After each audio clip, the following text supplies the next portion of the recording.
Welcome back, everyone. This is Deathstroke9 speaking. If you are new here, please subscribe. And if you like this video, drop a like. I really appreciate it. It's been very fun doing all this. This is part 3 of The Color Out of Space by Howard Phillips Lovecraft in honor of the new movie coming out. If you have not seen it, then go watch it. And if you have seen it, tell me how it is so that I'll know if I should go see it. Yeah, so without further ado, let me just give you a brief recap of what happened last video. If you have not seen all the videos, you should go back to part 1, because, as I said, this is part 3. And, the only reason I did not do this recap at the end of part 2 is because part 2 was really long. So, at the end, part 2, let me recap it. So the scientists took part of the meteorite back to their base. They discovered it had weird colors and a bunch of strange properties, and it also was shrinking and eventually evaporated. This color went into the ground of this guy named Nahum's land, and his crop and vegetation grew back weird with strange colors, and it was all ruined and bitter. And things have been getting steadily worse for pretty much everyone. The trees, the leaves, the grass, the animal life, everything has taken on a weird, strange, just behaviors, and the trees are moving when there's no wind and all this other weird stuff. So right where we left off, it said, and no one was surprised when the news of Mrs. Gardner's madness stole around. Without further ado, this is part 3 of The Color Out of Space by Howard Phillips Lovecraft. It happened in June, about the anniversary of the meteor's fall, and the poor woman screamed about things in the air which she could not describe. In her raving, there was not a single specific noun, but only verbs and pronouns. Like things moved and changed and fluttered, and ears tingled to impulses which were not wholly sounds. Something was taken away. She was being drained of something. Something was fastening itself onto her that ought not to be. Someone must make it keep off. Nothing was ever still in the night. The walls, the windows, they shift.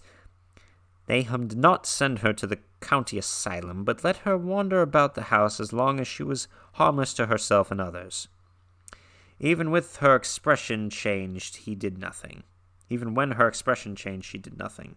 But the boys grew afraid of her, and Thaddeus nearly fainted at the way she made faces at him, and he decided to keep her locked in the attic. That's nice of him. Good boy, Thaddeus. Keep your mother locked in the attic. That's a good, sensitive boy. By July, she had ceased to speak, and crawled on all fours. And before the month was over, Nahum got the mad notion that she was slightly luminous in the dark, as he now clearly saw was the case with the nearby vegetation. Odd. It was a little before this that the horses had stampeded. Something had aroused them in the night, and their neighing and kicking in their stalls had been terrible. There seemed virtually nothing to do to calm them, and when Nahum opened the stable door, they all bolted out like frightened woodland deer. It took a week to track all 4, and when found they seemed quite useless and unmanageable. Something had snapped in their brains, and each one had to be shot for its own good. Nahum borrowed a horse from Ami for his haying, but found it would not approach the barn. It shied, balked, whinnied, and in the end he could do nothing but drive it into the yard while men used their strength to get the heavy wagon near enough the hayloft for convenient pitching. And all the while the vegetation was turning gray and brittle. Even the flowers whose hue had been so strange were graying now, and the fruit was coming out gray and dwarfed and tasteless. The asters and goldenrod bloomed gray and distorted, and the roses and zinnias and hollyhocks in the front yard were such blasphemous-looking things that Nahum's oldest boy, Zenas, cut them down. The strangely puffed insects died about that time. Even the bees had left their hives and taken to the woods. By September, all the vegetation was fast crumbling to grayish powder, and Nahum feared that the trees would die before the poison was out of the soil. His wife now had spells of terrific screaming. He and the boys were in a constant state of nervous tension. They shunned people now, and when school opened, the boys did not go. But it was Ami, on one of his rare visits, who first realized that the well water... Remember, dear listeners, how they reference the well over and over again. The well water was no longer good. It had an evil taste that was not exactly filtered nor exactly salty, and Ami advised his friend to dig another well on higher ground to use till the soil was good again. Nahum, however, had ignored the warning, for by that time he had become calloused to strange and unpleasant things. He and the boys continued to use the tainted supply, drinking it as listlessly and mechanically as they ate their meager and ill-cooked meals and did their thankless and monotonous chores through the aimless days.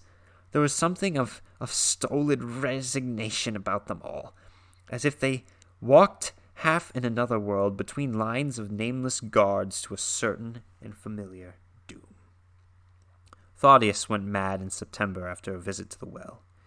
He had gone with a pail and had come back empty-handed, shrieking and waving his arms, and sometimes lapsing into an inane titter or whisper about the moving colors down there. 2 in one family was pretty bad, but Nahum was very brave about it. He let the boy run about for a week until he began stumbling and hurting himself. Then he shut him in the attic room across the hall from his mother's. The way they screamed at each other from behind their locked doors was very terrible, especially to little Merwin, who fancied they talked in some terrible language that was not of the earth. Kids. Merwin was getting frightfully imaginative, and his restlessness was even worse after the shutting away of the brother who had been his greatest playmate. Almost at that time, the mortality among the livestock commenced. Just keeps getting worse. Poultry turned grayish and died very quickly, their meat being found dry and noisome upon cutting.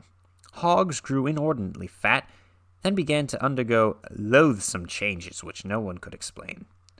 Their meat was, of course, useless, and Nahum was at his wit's end. No rural veterinary would approach his place, and the city veterinary from Arkham was openly baffled.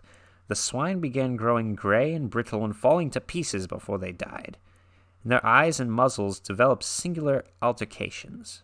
It was very inexplicable, for they had never been fed from the tainted vegetation.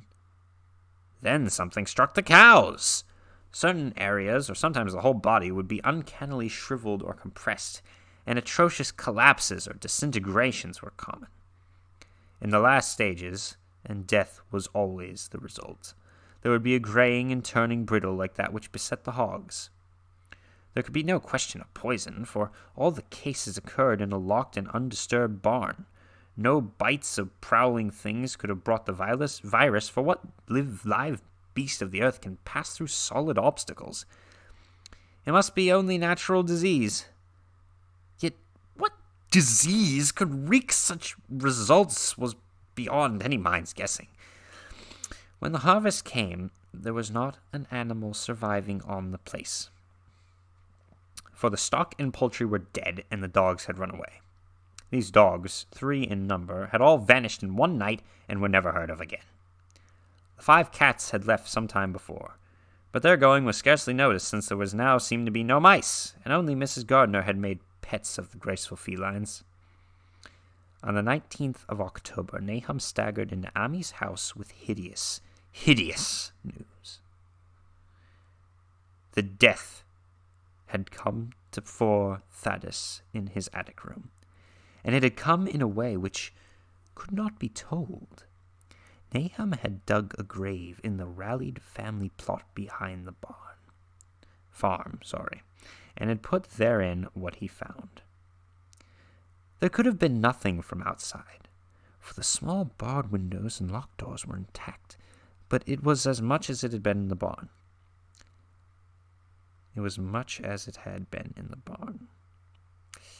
That's okay. It's very messed up. Ami and his wife consoled the stricken man as best as they could, but shuddered as they did so. Stark terror seemed to cling around the gardeners and all they touched, and the very presence of one in the house was a breath from regions unnamed and unnameable.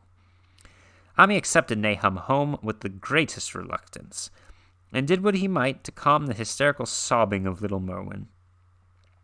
Zenos needed no calming. He had come of late to do nothing but stare into space and obey what his father told him, and Ami thought that his fate was very merciful. Now and then Merwin's screams were answered faintly from the attic, and in response to an inquiring look, Nahum said that his wife was getting very feeble.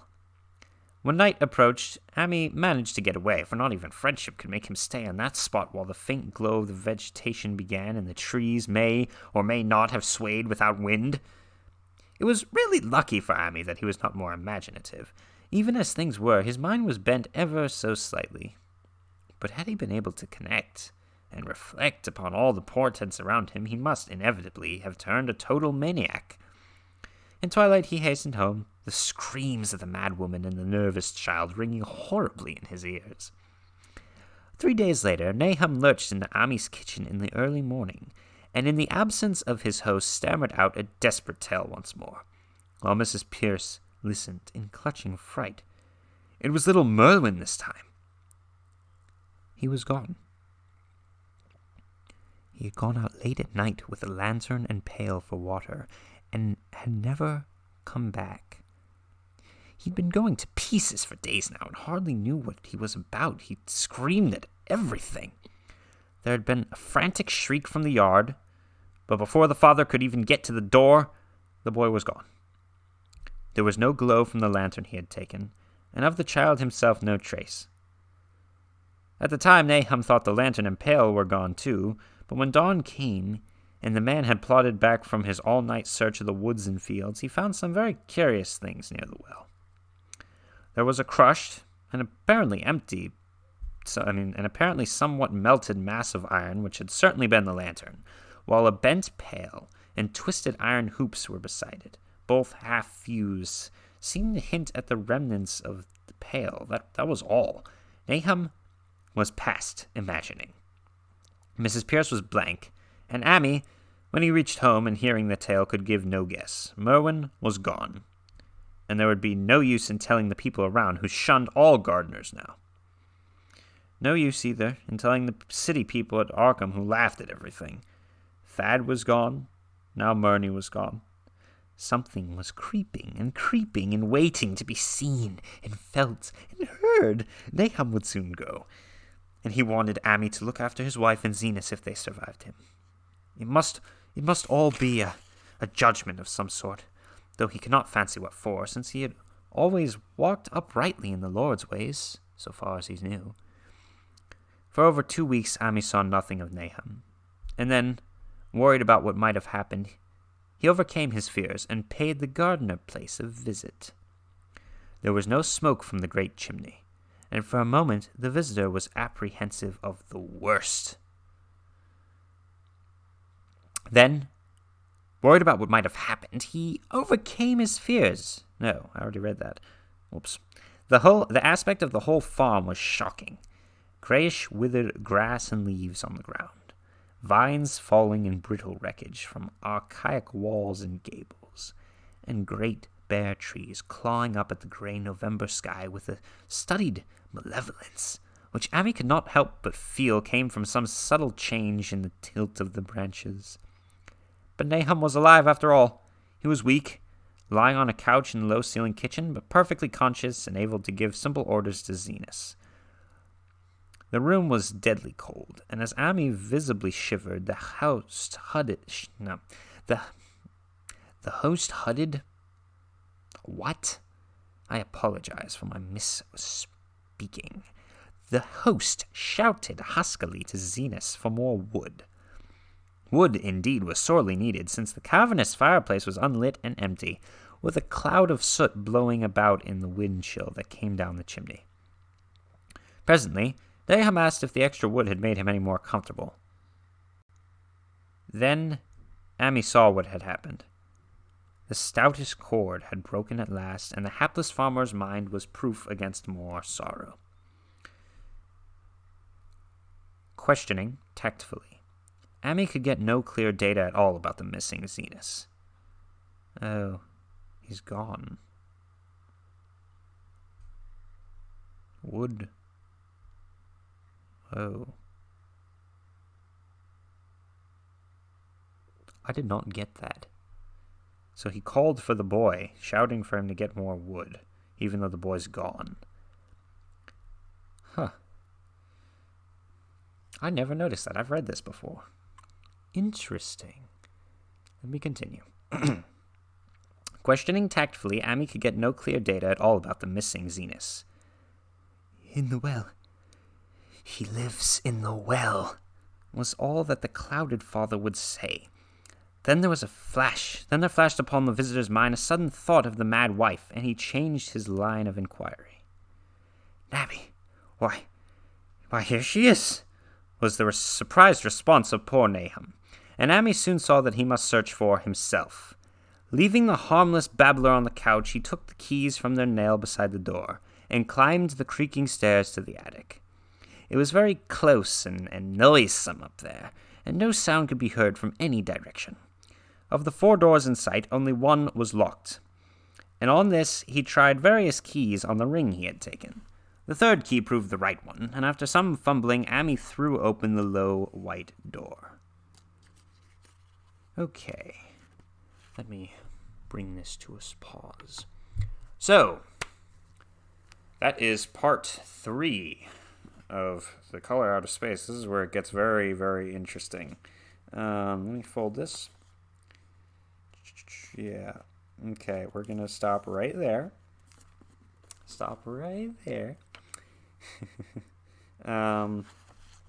Thank you guys for going on this journey with me. This journey through misspeaking world. But seriously, let's go over the recap. So this session, this part of the story, all the animals get sick and all the people go crazy. A bunch of people go missing, and this color or whatever in the ground is being drained out of everything. Everything's falling to dust. The main guy, Nahum, has lost both of his sons, or is it 3 sons? Yeah, has lost 3 sons. So, and his wife is locked in the attic, and they're all going insane. Sounds like such a fun story for the kids. Anyway, thank you for watching. There's going to be a part 4, which will likely be the final part. If you like this type of dramatic reading, please let me know. Like, subscribe, all of that. Thank you for watching. Join the Legion. Deathstroke 9 out.